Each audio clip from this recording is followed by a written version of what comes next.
The day that should have been the happiest of my life turned into a nightmare in a matter of seconds. I can still feel the weight of my wedding dress, hear the shocked murmurs of the guests, and see the back of my fiancé, Zachary, as he ran out of the church, leaving me alone at the altar. It all started like a fairy tale. The little church of Santa Clare was beautifully decorated with white lilies, my favorite flowers. The afternoon sun in October streamed through the stained glass windows, creating a play of light that seemed to bless that moment. My father had just handed me over to the altar, and I could see tears of happiness in his eyes. Zachary smiled at me, apparently as in love as he was the day we met 3 years ago. The priest began the ceremony, and my heart raced with joy. I was about to marry the man I loved, surrounded by our family and friends. The dress I had chosen with such care fell perfectly, and the bouquet of lilies in my trembling hands completed the perfect moment I had dreamed of since I was a little girl. Then it happened. At the moment, the priest asked if there was anyone who opposed the union. He paused dramatically. His eyes scanned the crowded church, and his deep voice echoed, "There is someone here with a hidden secret. A secret that needs to be revealed before this union is consummated." The silence that followed was deafening. I felt Zachary's hand loosen in mine. When I turned to look at him, I saw his face pale as paper. His eyes, always so sure and confident, now showed pure panic. "Zachary?" I whispered, but he didn't answer. Instead, he completely released my hand and took a step back. Then another, and another. Then, in a sudden movement that took everyone by surprise, he turned and ran toward the exit of the church. I stood paralyzed, watching the figure of the man I loved disappear through the main door, leaving only the echo of his hurried footsteps and a trail of shocked whispers from the guests. My maid of honor, Diana, rushed to support me as my legs began to tremble. "Where is he going?" I asked aloud, more to myself than anyone else. "Why is he running away?" The priest remained silent, his face a mask of compassion that only heightened my anguish. The guests began to stir, some rising from their seats, others whispering among themselves. My mother ran to the altar, her words of comfort lost in the buzzing that filled my ears. It was Diana who finally pulled me away from the altar, taking me to the small room at the back of the church where I had prepared hours earlier, so full of hope and joy. Now, sitting in front of the same mirror where I had admired my happy reflection, I barely recognized the woman staring back at me. "What happened?" I asked Diana, who held my hands tightly. "What secret is this?" "I don't know, dear," she replied, concern evident in her voice. "But we will find out." At that moment, as silent tears began to stain my perfectly applied makeup, I had no idea that this was just the beginning. The secret that had made Zachary flee was only the tip of an iceberg of lies and betrayals that was about to surface, forever changing not just my thwarted wedding, but my entire life. My father entered the room, his normally serene face now contorted with anger. "Violet," he said, using my name with a softness that contrasted with his expression. "The car is waiting. Let's go home." I nodded mechanically, allowing Diana to help me stand. As we walked out of the church through a side door, avoiding the curious and pitying gazes of the guests, a single question hammered in my mind. What terrible secret could make a man abandon his bride at the altar? The answer, I would soon discover, was far worse than anything I could imagine. The drive from the church to my house felt like the longest of my life. Diana sat next to me in the back seat, holding my hand in silence while my father drove, his eyes occasionally meeting mine in the rearview mirror. My mother had stayed at the church to handle the guests and the last-minute cancellation of the wedding reception. Another painful task on a day that should have been a celebration. When we got home, still dressed as a bride, I collapsed onto the living room sofa. The dress I had chosen with such care now felt like it weighed a ton, as if every pearl and lace carried the weight of the humiliation I had suffered. Diana gently removed my veil and began to undo my hair from the pins that held it up. It was then that my phone, which she had kept since the ceremony, started to ring insistently. There were messages and missed calls from Zachary. My heart raced at the sight of his name on the screen, but before I could reach for the phone, my father picked it up. "No, daughter," he said firmly. "Not now." He lost the right to speak to you the moment he ran out of that church. Part of me wanted to protest, to demand the phone, to find out what secret had destroyed what should have been the happiest day of my life. But another part, perhaps the more sensible one, knew my father was right. I wasn't emotionally ready to face that conversation yet. Diana prepared tea and helped me change out of my wedding dress into comfortable clothes. Meanwhile, I could hear my father speaking on the phone on the porch, his usually calm voice now laden with contained anger. Was he talking to Zachary? To his parents? At that moment, I didn't have the strength to ask. The rest of that afternoon passed in a blur of tears and unanswered questions.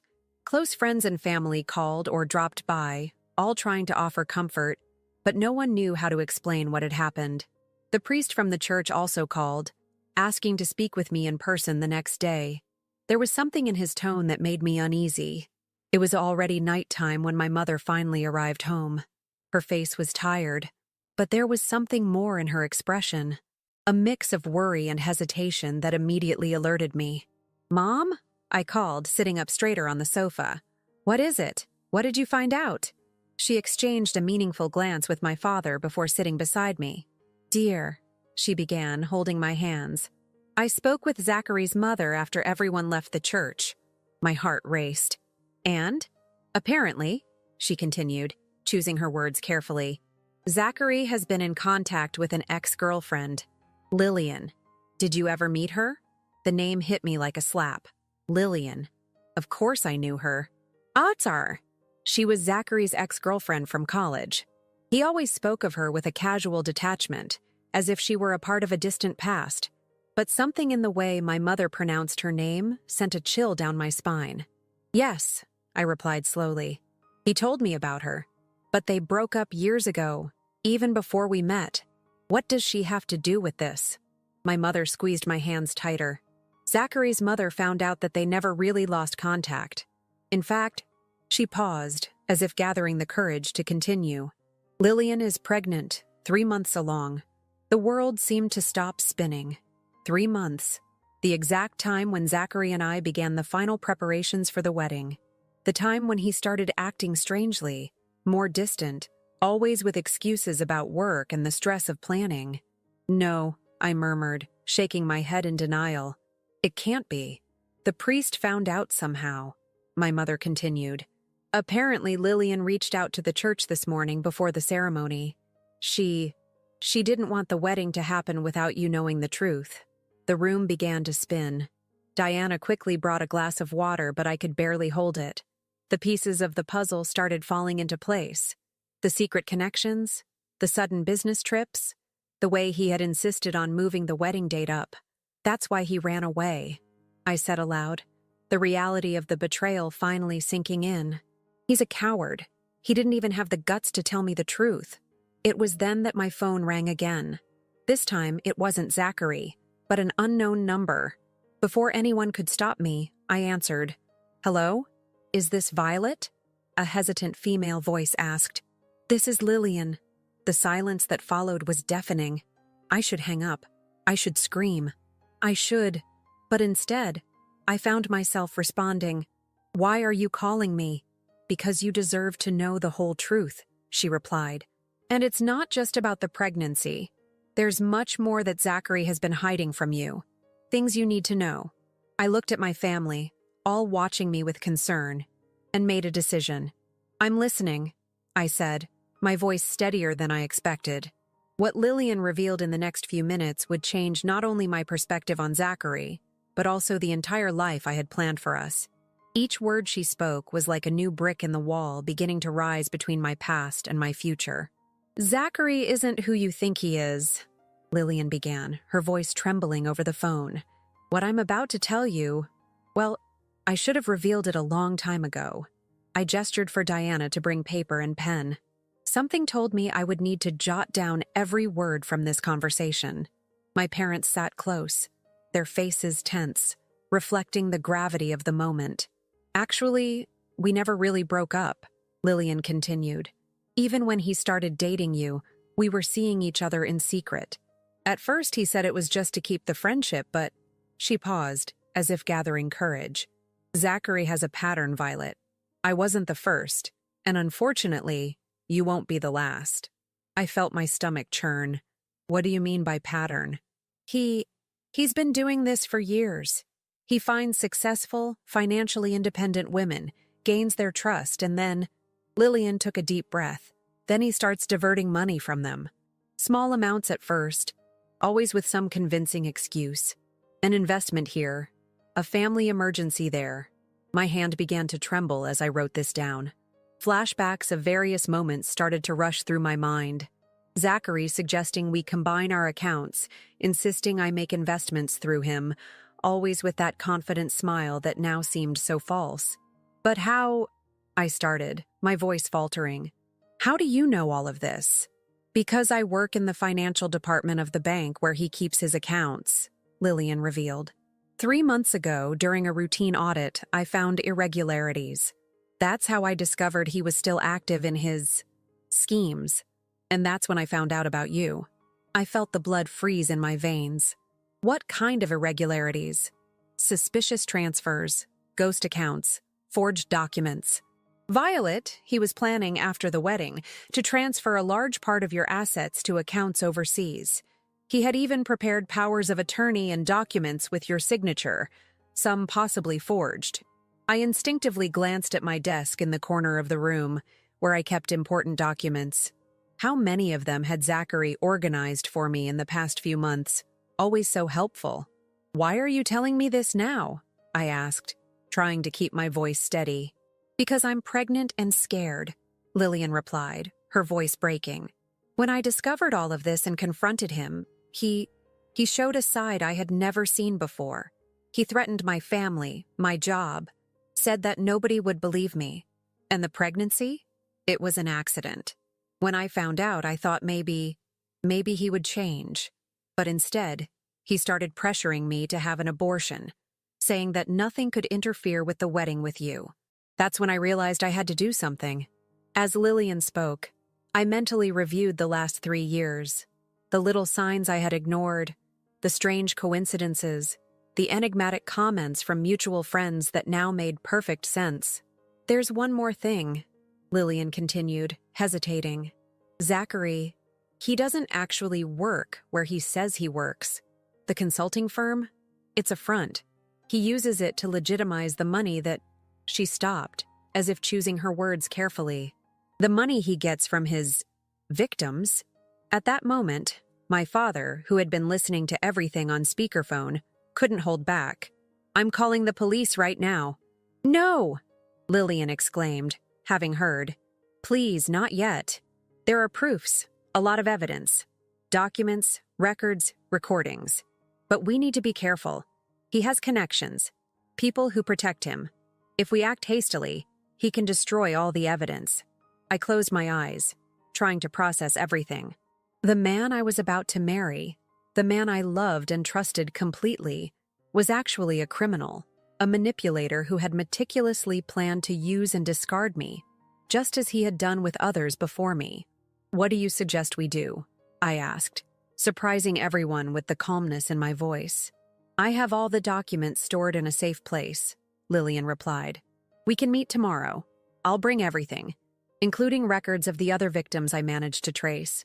But Violet, Mapchat, she took a significant pause. You need to be prepared. What you're about to discover, it will be difficult. I'm already living the difficult, I replied, a growing determination taking hold of me. Now I want the truth.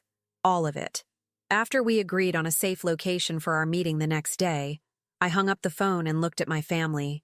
The shock on their faces likely mirrored my own, but there was something more building within me. Anger, yes, but also a fierce resolve. Diana, who had remained silent throughout the conversation, squeezed my hand. What are you going to do? I stood up, feeling a strength I didn't know I still possessed. First, I'm going to find out exactly who I was about to marry.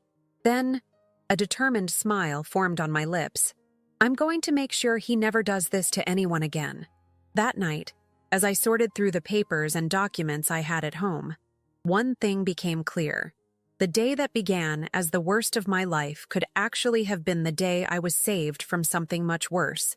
The pain of betrayal was still there, pulsing, but now it had been replaced by purpose. What I didn't know was that the revelations the next day would be even more shocking, and that my life was about to change in ways I could never have imagined. The cafe chosen for our meeting was located in a bustling neighborhood downtown. Diana insisted on accompanying me, and my father, even more protective after the revelations of the previous day, discreetly parked across the street, watching from a distance. I arrived half an hour early, choosing a table in the back of the establishment, where I could see the entrance and exits. When Lillian walked in, I could hardly recognize her.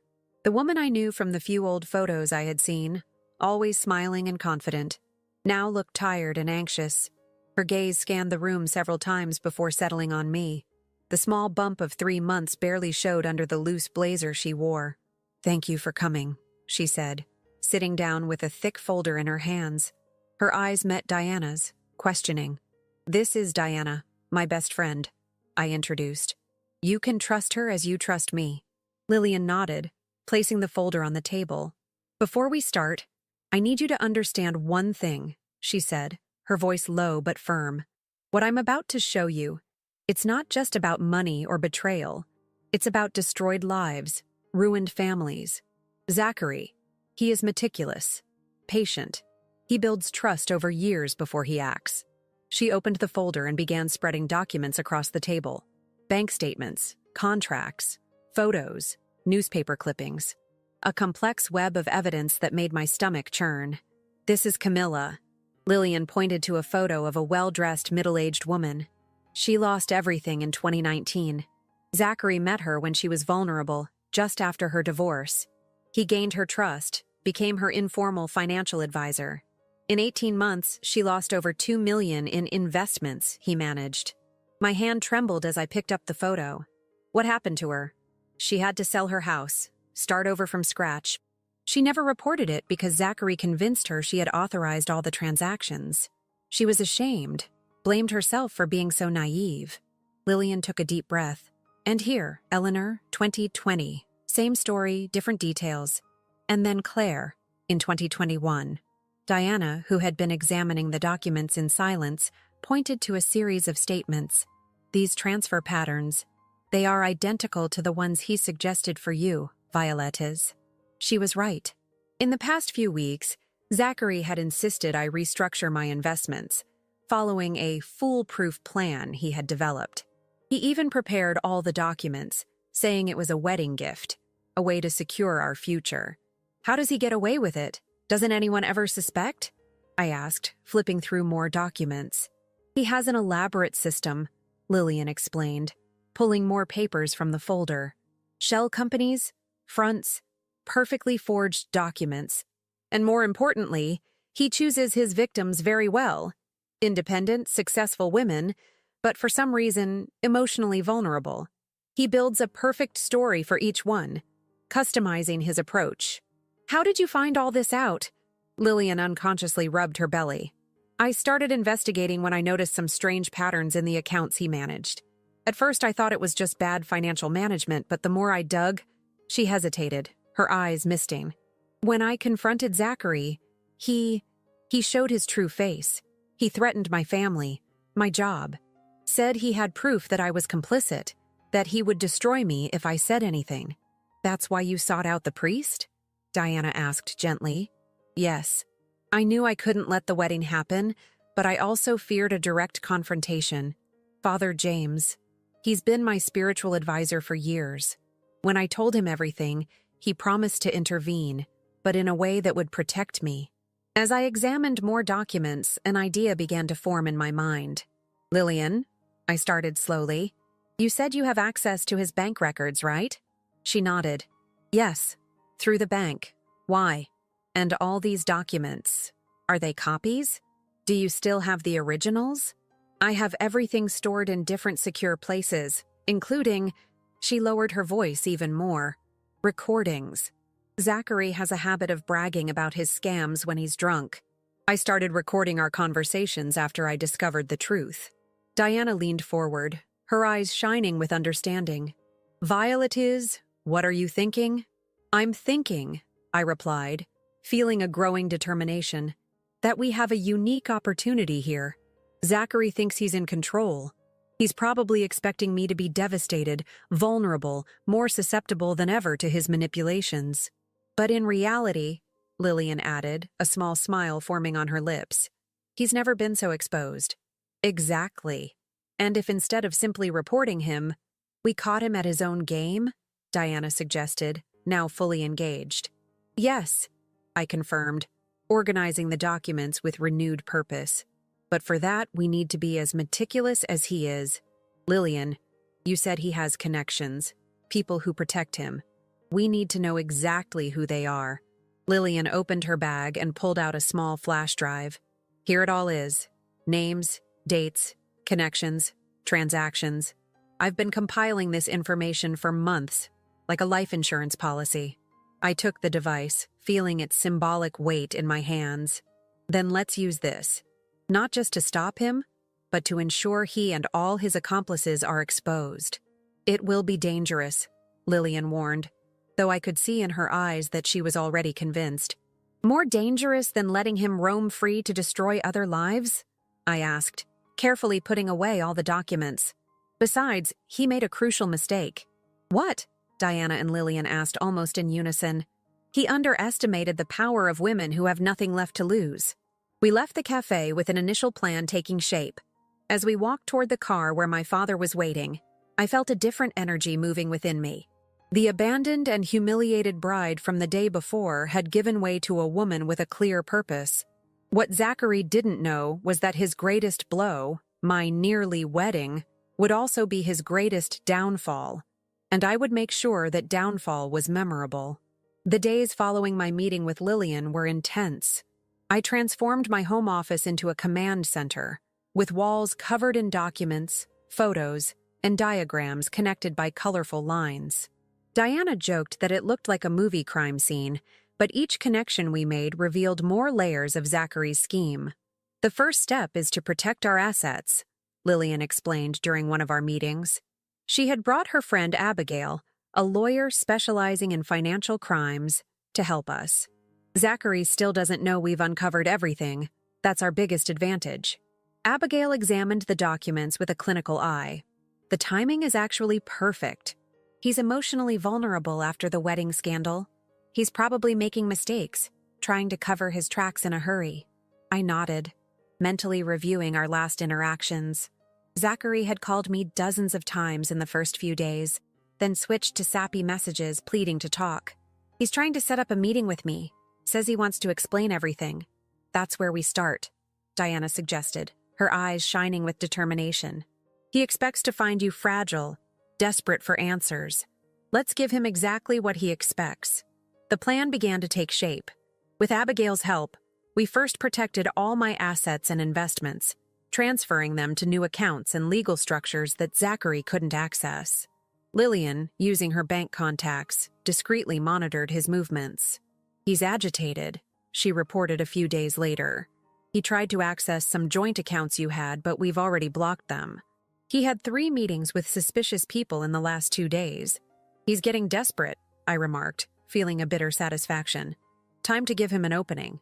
I crafted a carefully worded message. Zachary, I'm still very hurt and confused, but maybe you're right. We need to talk. I just don't know if I'm ready for a face-to-face meeting yet. The response came almost instantly. My love, you can't imagine how relieved I am. I know I messed up, but I can explain everything. Please, give me this chance. In the following days, I maintained controlled communication with him. Each message was strategically crafted to portray the image of a woman hurt, but still emotionally dependent. Meanwhile, our plan advanced on other fronts. Camilla, one of Zachary's former victims that Lillian had mentioned, agreed to help us after Abigail contacted her. He destroyed my life, she said during our meeting. I lost everything I built in 20 years of hard work. If I can help stop him from doing this to other women, count me in. With Camilla's help, we began to reconstruct the complete pattern of Zachary's scams. She had saved every email, every message, every document he had used to deceive her. The pattern was always the same. First, he gained the victim's complete trust. Then, He suggested small investments that provided quick returns to build credibility. Finally, when he had total control, he struck. "The most interesting thing," observed Abigail, analyzing the documents, "is that he always uses the same shell companies, just changing the names. The basic structure is identical. And all those companies have connections to the same law firm," Lillian added, pointing to a name that appeared repeatedly in the documents. "Johnson and Associates." That name made my blood run cold. "Johnson, as in Patrick Johnson, Zachary's best man?" Lillian nodded gravely. "Exactly. He's the one who provides legal cover for the entire operation. He cleans the money through offshore companies, forges documents when necessary. And that's why no one has ever managed to catch him legally," Diana concluded. "He has high-level protection." It was at that moment that I had an idea. What if, I started slowly, instead of trying to take down the whole structure at once, we start from the bottom? Building a case so solid that even Patrick Johnson couldn't cover it up? Abigail leaned forward, intrigued. "Go on. Zachary thinks I'm vulnerable, right? Let's use that. I'll agree to meet him, pretending I'm considering his explanations. Meanwhile, Lillian continues to monitor his bank movements. And you?" I pointed to Abigail and Camilla. "Keep gathering evidence and documentation from all the previous victims." "And when we have everything?" Lillian asked. "When we have everything, we'll give him the chance to make his final move. But this time, we'll be ready. Every move he makes will be documented, every conversation recorded, every transfer tracked." Diana smiled, understanding. "And when he thinks he has you exactly where he wants, we close the net," I completed. "Not just around him, but around the entire operation." The plan was risky, requiring patience and absolute precision.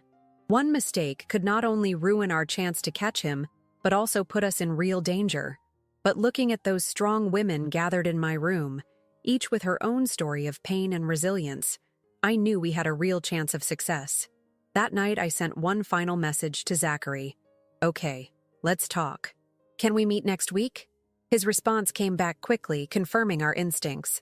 "Of course, my love. You won't regret it. I promise to explain everything." I looked at the message and smiled. "No, Zachary," I thought to myself. "You're the one who won't regret choosing the wrong bride to deceive." I carefully chose the location for the meeting with Zachary. A bustling cafe in the mall, with security cameras everywhere and plenty of potential witnesses. Diana and Abigail positioned themselves at different tables, pretending to be ordinary customers. Lillian monitored everything remotely, ready to record any suspicious movements in the bank accounts. I arrived 15 minutes early, dressed in a discreet outfit and wearing no makeup, the perfect image of a jilted bride still in recovery. The small recorder in my bag felt as heavy as lead, constantly reminding me of what was at stake. Zachary arrived punctually, impeccable in his navy blue suit, his work uniform, as he used to joke. For a moment, seeing him approach with that familiar smile, my heart tightened. This was the man I loved, the one I had planned to spend the rest of my life with. But then I thought of Camilla, Lillian, and all the other women whose lives he had shattered, and my resolve strengthened. "Violet is," he said softly, stopping in front of the table. His eyes were slightly red, as if he hadn't slept well. "Thank you for agreeing to meet with me." I gestured vaguely to the chair across from me, keeping my expression neutral. He sat down, his restless hands on the table betraying a nervousness I rarely saw in him. "You must hate me," he began, his voice almost a whisper. "And you have every right to. What happened at the church? I panicked. I didn't know how to handle that situation." "What situation exactly, Zachary?" I asked, proud of how firm my voice sounded despite the internal turmoil. "Lillian's pregnancy, or is there something more I need to know?" He visibly paled.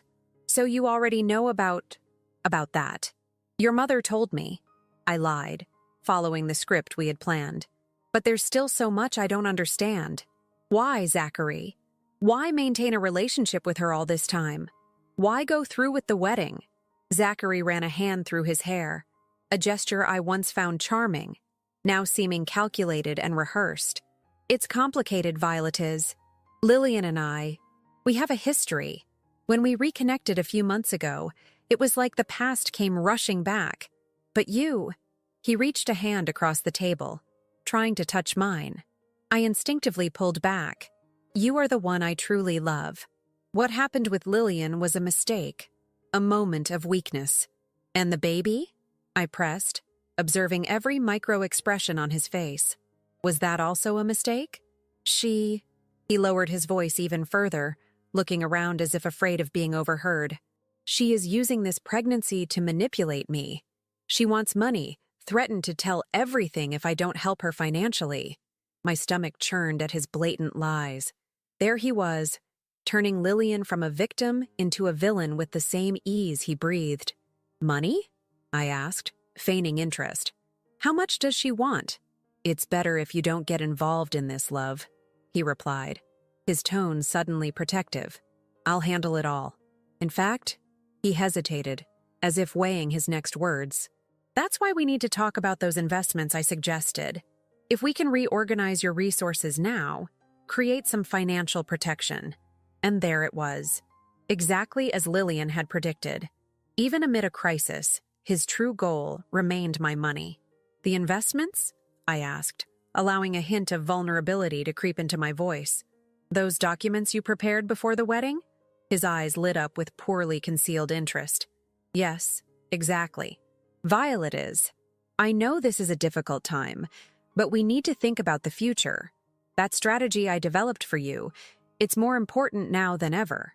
Why? Because... He leaned forward, taking on that confiding tone he likely used with all his previous victims. With Lillian trying to extort me, I need to ensure our resources are protected. And you know I've always wanted to take care of you. To protect you. I resisted the urge to laugh at the irony. There he was, trying to protect me while planning to rob me. I don't know, Zachary. I hesitated deliberately. After everything that's happened... I know, he interrupted quickly. But think about it. This could be a new beginning for us. Clearing the slate, reorganizing everything. I can show you exactly how it would work. I have it here. He began rummaging through his briefcase. Not now, I cut him off gently. I need time to think. About everything. He nodded, forcing a sympathetic expression. Of course, my love. Take all the time you need. But don't take too long, okay? The sooner we resolve the financial side, the quicker we can focus on rebuilding our relationship. As he spoke, I noticed Diana discreetly photographing our conversation with her cell phone. At her desk, Abigail was taking seemingly casual notes. Can I call you tomorrow? He asked, clearly reluctant to end the meeting without a concrete assurance. Sure, I replied, gathering my things. Maybe we can discuss those investments in more depth. His face lit up with poorly disguised satisfaction. Of course. I'll prepare everything. You'll see how good this will be for us. We said goodbye with an awkward wave. He tried to kiss me, but I turned away. Watching him walk away, I felt a mix of disgust and sadness. How had I been so blind? Minutes later, gathered in Abigail's office, we played back the recording of our conversation. Perfect, declared the lawyer, smiling. He practically confessed that he's trying to manipulate your resources due to some alleged extortion, and we have it all on tape. But it's still not enough, Lillian warned. We need something more concrete. Documents, transfers. And we'll get it, I asserted, feeling renewed determination. Because now he thinks he has me exactly where he wants. He has no idea that every step he takes toward his next scheme will be another nail in his own coffin. Diana squeezed my hand in silent support. The game was just beginning, and for the first time since all of this started, I was sure we were one step ahead. In the weeks that followed our meeting, Zachary ramped up his advances. Daily calls, constant messages, always mixing declarations of love with concerns about my financial security. Each contact was carefully documented, every word recorded and analyzed by our team. He's getting bolder, Lillian observed during one of our strategy meetings. Her pregnancy belly was becoming more visible, and she absent-mindedly stroked it as she spoke. Yesterday, he tried to access 3 different corporate accounts he used in previous scams. Abigail, typing furiously on her laptop, looked up. That confirms our suspicions. He's preparing something big. Bigger than we imagined, I added, spreading out the latest documents we had received on the table. Look at this. They were copies of contracts and investment proposals Zachary had sent me the night before. Elaborate schemes involving offshore companies, exclusive investment funds, and promises of extraordinary returns, all perfectly presented on the letterhead of his supposed consulting firm. It's practically identical to what he showed me, said Camilla, who had been joining our group regularly. Even the names of some companies are similar, only a few letters have changed. Diana, who was examining the documents with a magnifying glass, pointed out something interesting. Look at this. All the companies listed have registered addresses in the same commercial building. The building owned by Patrick Johnson, Lillian added. His godfather is in deep. It was at that moment that I had an idea. What if, I began slowly, instead of just documenting his attempts to defraud me, we gave him an even bigger opportunity? They all looked at me with curiosity. Lillian mentioned he's desperate for access to corporate accounts. What if we offered him not just my personal resources, but also those of my company? Your construction company? Diana asked, surprised. But Violet, that would be very risky. Not the real company, I explained, feeling the plan take shape in my mind. A shell company, something that looks big and profitable enough to spark his greed. Abigail straightened in her chair, intrigued. We can create a convincing corporate structure, with the right documentation, forged balance sheets, exactly like they do, I added. But this time, every document, every meeting, every proposal will be monitored and recorded. And more importantly, we'll have witnesses. The plan began to take shape quickly. With Abigail's help, we created a shell company that appeared extremely prosperous on paper. Lillian used her bank contacts to create a convincing financial history. Camilla, who had experience in real estate, helped us develop fictitious projects that seemed highly profitable. The following week, during a carefully planned dinner with Zachary, I accidentally mentioned a major project my company was about to start. It's a significant expansion, I commented casually, observing his immediate interest. But I confess I'm a bit unsure about how to manage all this capital. As expected, he bit the bait instantly. Violet, my love, why didn't you tell me this before? You know I can help. In fact, he paused thoughtfully. I have some contacts who could multiply that investment safely. I don't know, Zachary. I pretended to hesitate. After everything that happened, look. He took my hand across the table, his eyes locked onto mine with an intensity that once won me over. I know I messed up with you, but let me prove my love by helping you with this project. It's a unique opportunity. I agreed to schedule a formal meeting the following week to discuss the possibilities. When we said our goodbyes, he could barely contain his excitement. Back at Abigail's office, we replayed the recording of the conversation for the group. He didn't even try to hide his anxiety, Diana commented, shaking her head. Because he thinks he's finally managed to manipulate me emotionally, I explained. In his mind, I'm the heartbroken ex-fiancé still in love, desperate to believe his explanations and proofs of love. And the best part, added Lillian, showing her tablet, he's already started moving the dormant accounts he usually uses for bigger scams. He's preparing the ground. How long do you think it will take him to try to access the company's money? Camilla asked. Knowing Zachary, I replied, he'll want to act fast. He fears I'll change my mind or someone will advise me against it. But first he'll bring his godfather into the game, Abigail completed. A scam this big, he'll want Patrick Johnson's legal protection.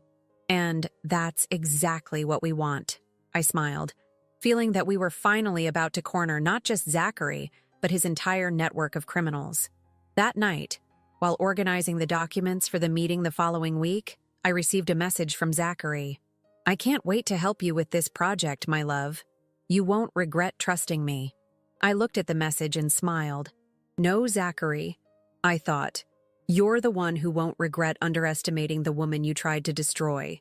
The trap was set. Now it was only a matter of time before our predator became the prey. Patrick Johnson's office occupied the entire top floor of a luxurious building in the city's financial district.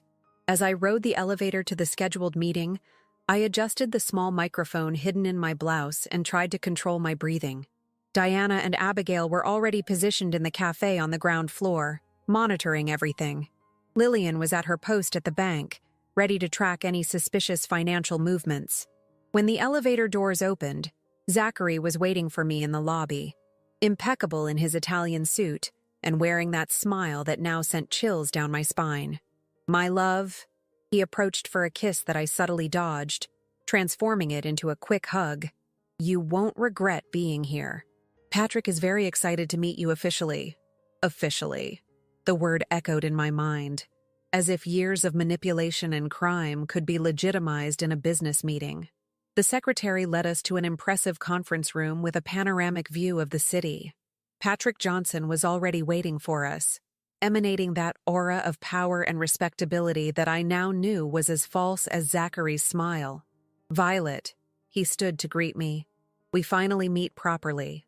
Zachary speaks highly of you." "Dr. Johnson," I replied, keeping my voice steady. "It's a pleasure to finally meet Zachary's godfather." We sat down, and for nearly an hour, I listened to his elaborate presentation about exclusive investment opportunities and differentiated asset structuring. Every word was carefully chosen to sound legal and appealing, while hiding his true criminal intentions. "And so," Patrick concluded, sliding a folder toward me, "what do you think of our proposal?"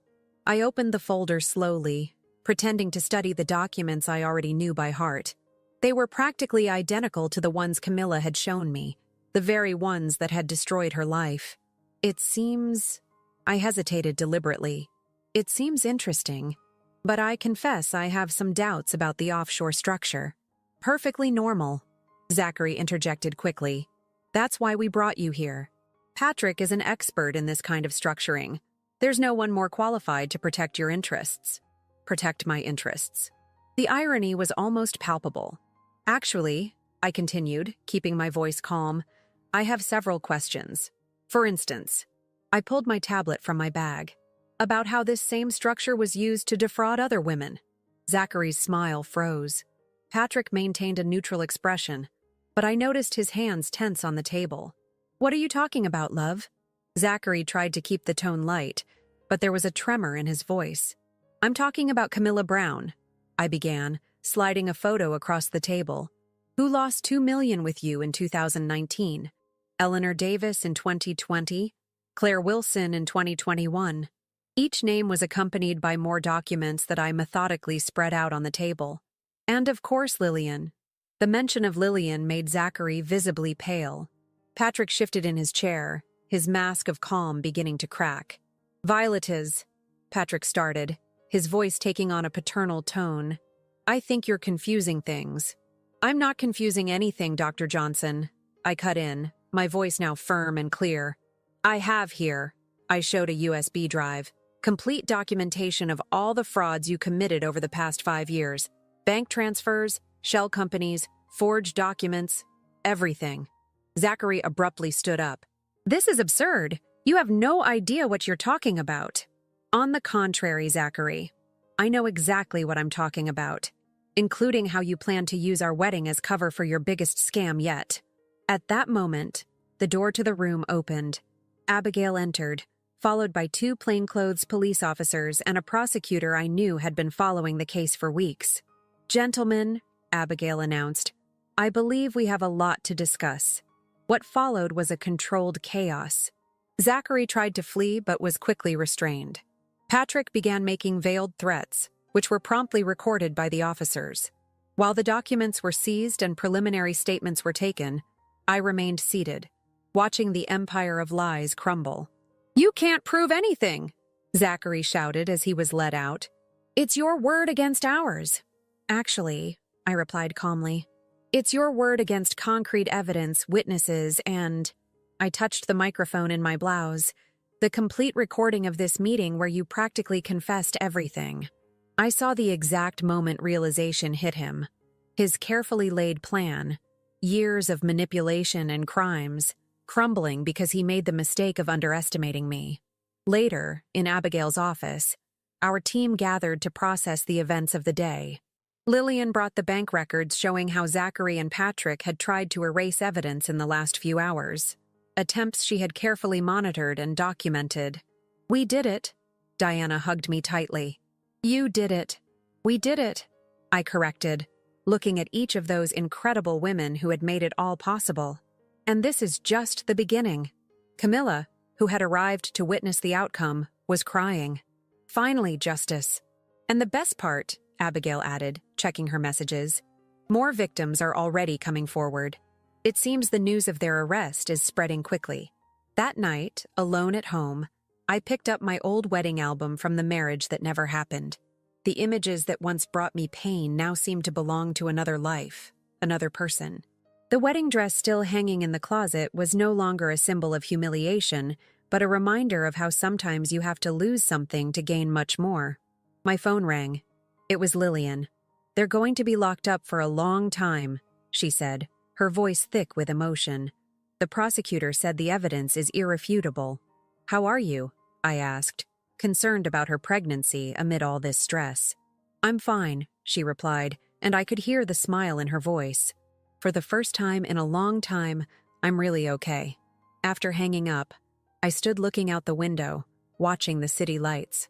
The day that should have been my wedding had transformed into the beginning of a journey I could never have imagined. A journey that taught me about strength, courage, and the power of women coming together. A year had passed since that decisive meeting in Patrick Johnson's office.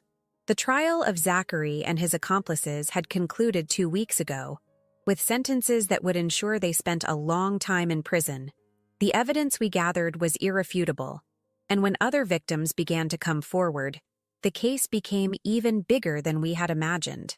On that sunny Saturday morning, I was sitting in the garden of Lillian's new home, watching her play with her 4-month-old son, Harrison. The baby had her eyes and a smile that lit up the entire area. It was hard to believe that the same woman, a year ago, had been terrified and hopeless.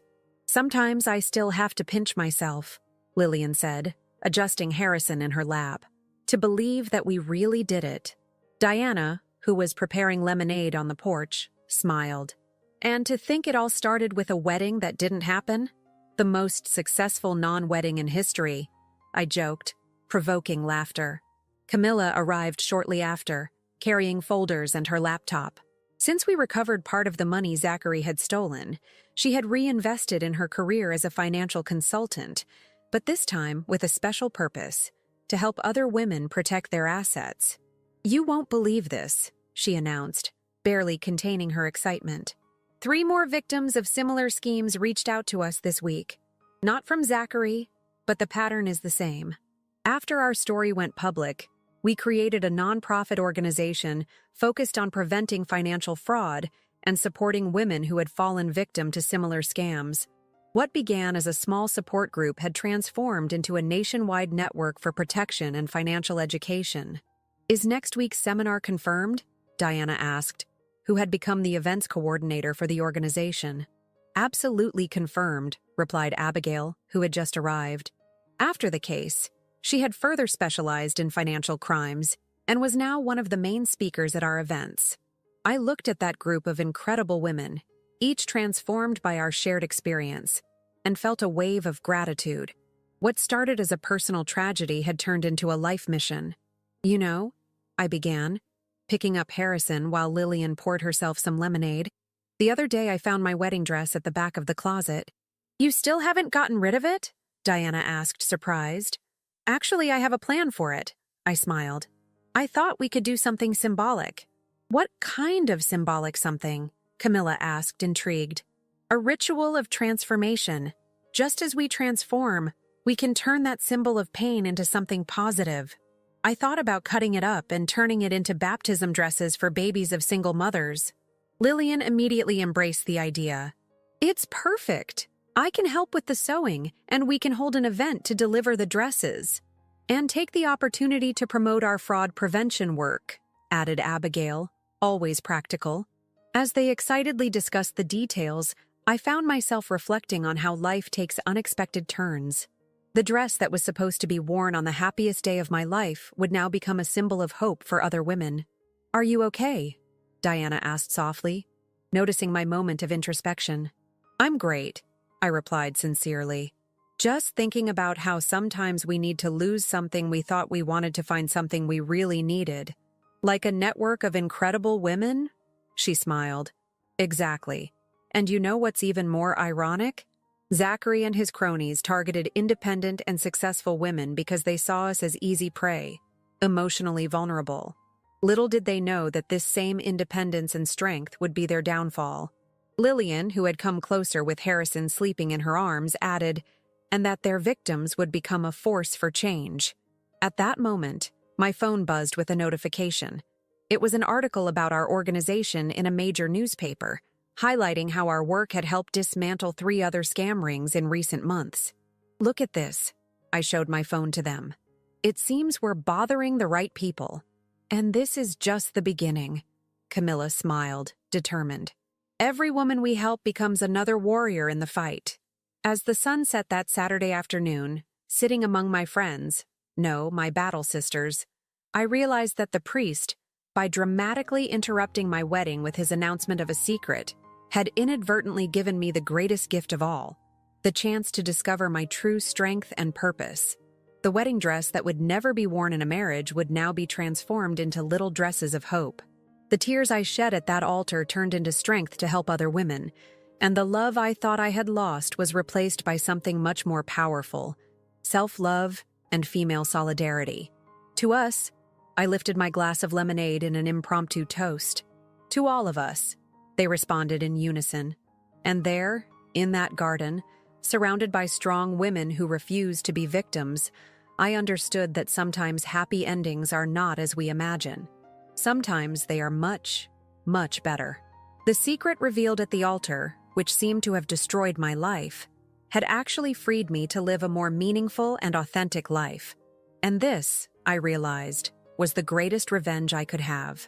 Not just to survive, but to thrive and help other women do the same.